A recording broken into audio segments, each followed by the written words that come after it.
مرحبا، كيفكن؟ اليوم رح نعمل مفتقة، بس هالمرة الوصفة من عند حماتي. أول شي أنا عندي هون نص كيلو رز مصري نقعته بالمي لمدة 24 ساعة، بعدين بحطهم بالطنجرة وبزيد عليهم 7 كبايات ونص من المي وبحطهم على نار متوسطة لتستوي عند الرز. وبس تستوي الرز منحط ملعقتين عقدة صفرة بالكباية ومنزيد مي ومندوبها كتير منيح وبضيفهم فوق الرز.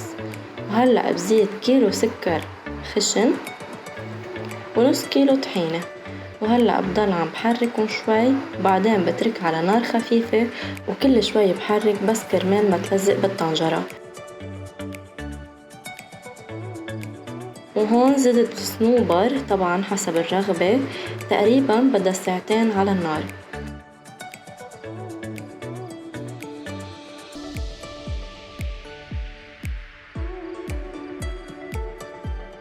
وهون عم فرجيكم بلش يطلع السارج معي، ريحتها بتعقد،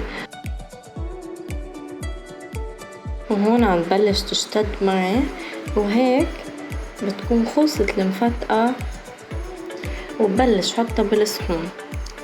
جربوها لهيدي الطريقة كتير رح تعجبكن.